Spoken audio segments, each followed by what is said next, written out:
Halo, selamat siang semuanya. Siang. Di kali ini kita akan di pertemuan kedua akan bahas tentang sistem pengisian dan penerangan pada sepeda motor. Sebelum Bapak mulai presentasi ini, alangkah baiknya mengucapkan pengajian umat.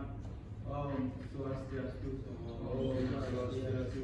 Di pertemuan kedua ini kita akan bahas sistem pengisian dan penerangan. Dan di minggu lalu kita sudah membahas tentang dasar-dasar sistem kelistrikan pada sepeda motor. Kali ini Bapak akan menerangkan sistem pengisian dan penerangan. Di sistem pengisian dan penerangan ini ada dua komponen dan tempatnya masing-masing berbeda. Seperti sistem pengisian, ini adalah rangkaian sistem pengisian setelah ini.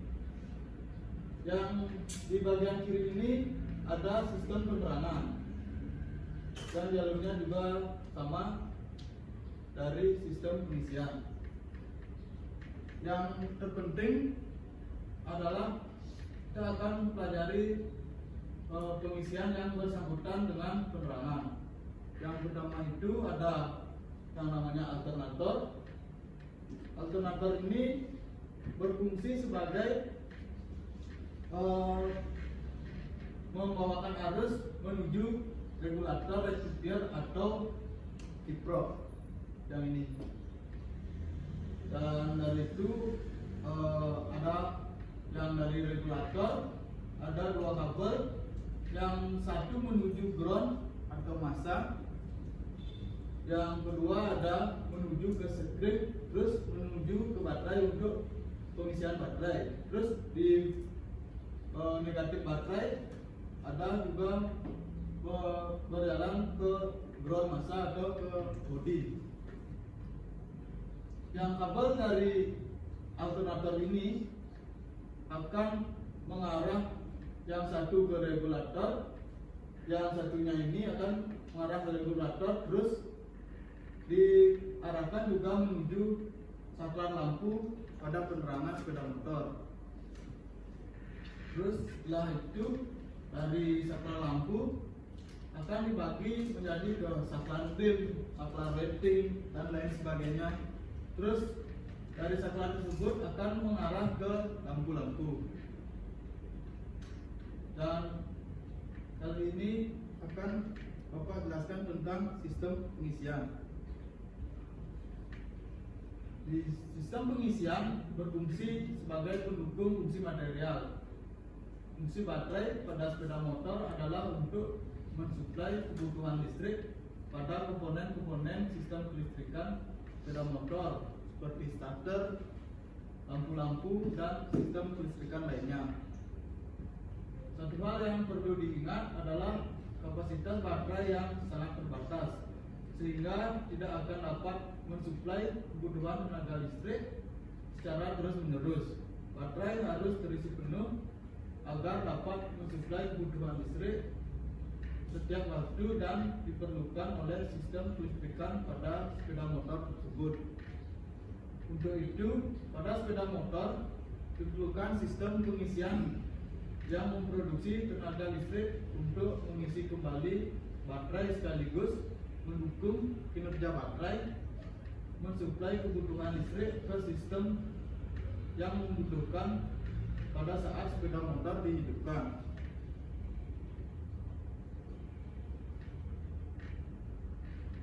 Dan ini ada skema sistem pengisian. Sama dengan yang tadi, cuma sistem pengisian kali ini Bapak pisah supaya anak-anak bisa mengerti dengan singkat. Sama dengan yang tadi, ada alternator, ada regulator rectifier, ada spring, ada baterai.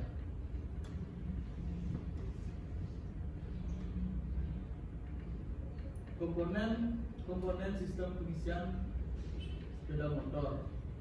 Yang pertama itu ada sumber tenaga tegangan atau generator, berfungsi sebagai penyedia tegangan yang digunakan untuk mengisi baterai dan mensuplai kebutuhan sistem kelistrikan. Sumber tegangan yang digunakan pada sistem pengisian sepeda motor merupakan sumber tegangan AC atau alternating spread yang sering disebut dengan alternator. Alternator terdiri atas kumparan pembangkit atau kumparan stator dan magnet permanen rotor, berfungsi untuk mengubah energi mekanis yang didapatkan dari putaran mesin menjadi tenaga listrik arus bolak-balik atau arus AC.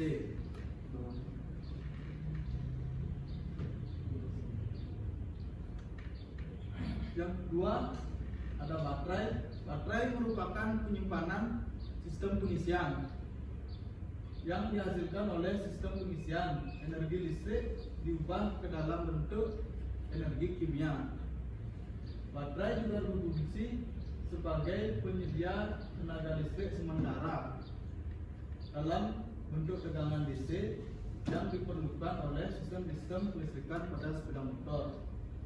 Di baterai ini harus terisi penuh jika diperlukan pada saat menghidupkan lampu, starter, dan kelistrikan lainnya. Kalau baterai ini tidak terisi penuh, maka kita tidak akan bisa menghidupkan seperti starter, lampu-lampu lainnya seperti rating itu bisa hidup kalau dengan sistem pengisian AC. Terus jika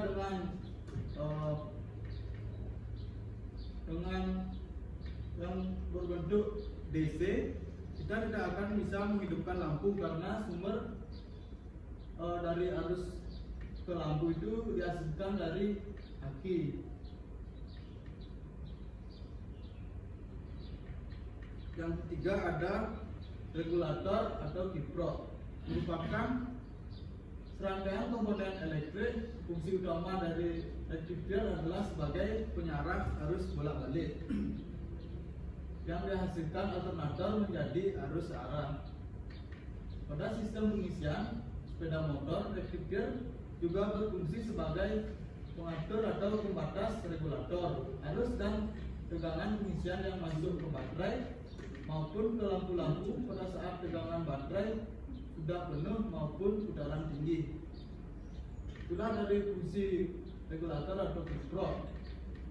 Dan kiprok ini harus stabil dan bisa mengisi baterai secara cepat dan tidak dengan mengisi baterai terlalu penuh. Kalau kita melakukan pengukuran dengan baterainya itu tidak boleh melebihi batas. Dan kalau kiproknya ini rusak atau tidak bisa menghidupkan lampu dan cepat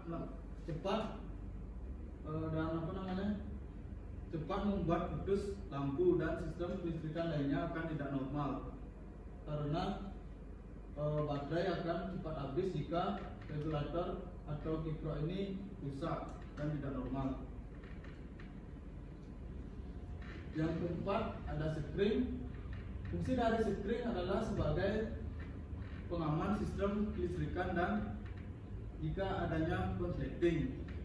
Jika adanya konsleting, sekring ini akan putus terlebih dahulu karena sekring ini diarahkan dari baterai sekring dan menuju kontak ke sistem kelistrikan lainnya.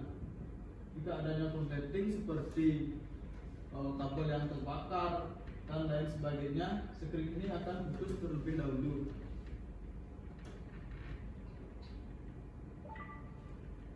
Yang terakhir ini adalah sistem penerangan.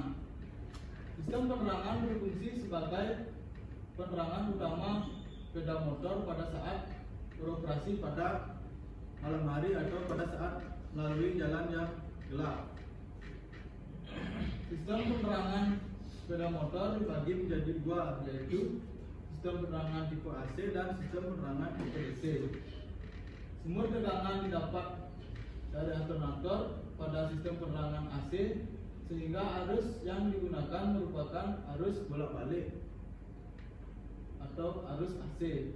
Sistem penerangan tipe AC banyak digunakan pada sepeda motor lama seperti sepeda motor Astrea, Grand, Star dan lain sebagainya. Yang tua-tua itu menggunakan sistem penerangan arus AC. Sistem penerangan tipe AC mempunyai kelemahan di mana untuk mengoperasikan lampu harus menyalakan motor terlebih dahulu. Karena sistem penerangannya tipe AC, kita harus menghidupkan motor terlebih dahulu supaya bisa menghidupkan sistem penerangan. Lain dengan sistem penerangan tipe DC.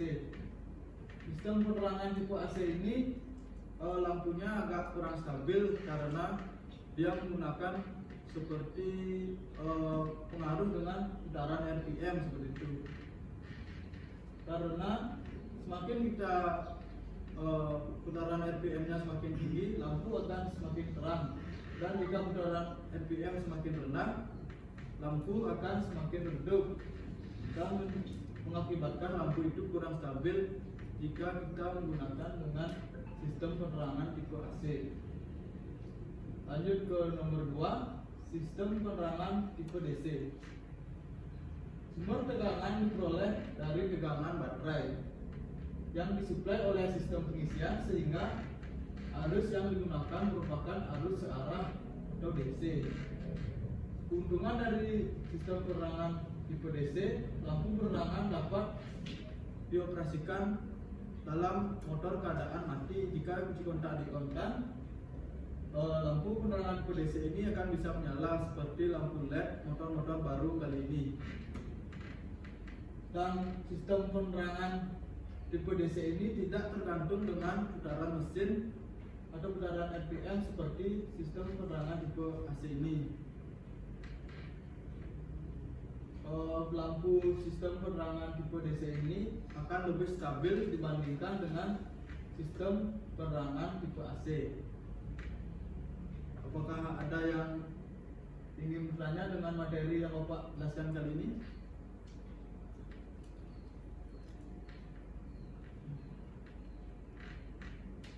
Jadi bertanya Pak, Ya, Jo. berapa tegangan normal pengisian jika motor dihidupkan? Tegangan normal sistem pengisian jika motor dihidupkan adalah 14 sampai 15 volt.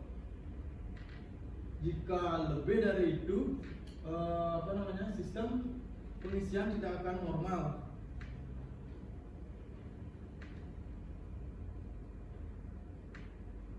Ini adalah skema sistem pengisian. Jika tegangan baterai itu jika motor dihidupkan kurang dari 14, maka pengisian tidak akan bisa normal.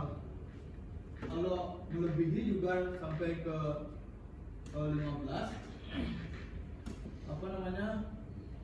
lampu-lampu yang akan kita hidupkan itu akan kekerasan beban seperti itu dan menyebabkan lampu itu menjadi putus dan sistem penerangan akan mati. Apakah bisa dipahami? Lihat. Ada yang ingin bertanya lagi? Ya, Arif, coba. Apakah pengaruh jika aki yang kita gunakan ngedrop pada sistem penerangan DC?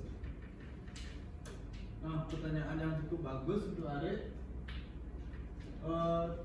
Itu kalau kita menggunakan atri yang ngedrop dan atau soak pada penerangan DC, baterai ini tidak akan bisa menyalakan lampu, tapi lampunya akan meredup.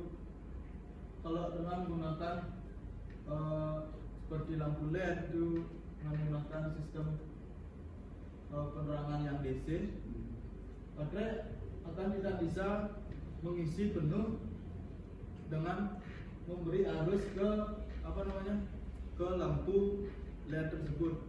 Tidak akan bisa normal. Bisa hidup tapi agak redup gitu, kurang terang jadinya.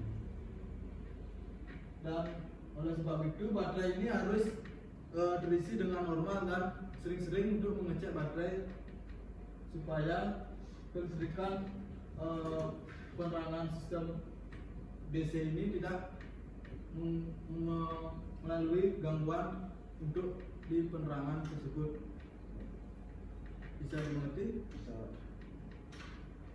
Apakah ada yang ingin bertanya lagi? Izin tanya Pak, Ya, coba Arlin. apakah yang terjadi jika regulator atau pipa rusak atau jebol Pak? Kalau regulator ini rusak atau jebol, dia tidak akan bisa mengisi sebuah baterai ini untuk diarahkan ke sistem penerangan lainnya. Akan bisa kalau regulator jebol, arus yang diberi ke baterai itu akan melebihi batas di atas 15, dan dari baterai itu akan mengisi ke sistem penerangan akan bisa melebihi arus yang akan diarahkan ke penerangan. Terus dan lampu-lampu yang kita gunakan akan melebihi beban dan menjadi mati seperti itu. Ada yang ingin bertanya lagi? Dengan yang Bapak jelaskan? Cukup. Kita lanjut di materi minggu depan lagi ya. Ya Pak. Sekianlah sistem pengisian dan penerangan. Nanti materinya ini Bapak akan share WA group ya. Ya, Pak. Nanti dua kelasnya nanti Bapak kirimkan. Nanti Bapak kirimkan adanya. Dan sekian dari presentasi sistem pengisian dan penerangan kali ini. Nanti sampai rumah anak-anak pelajari materinya ini ya.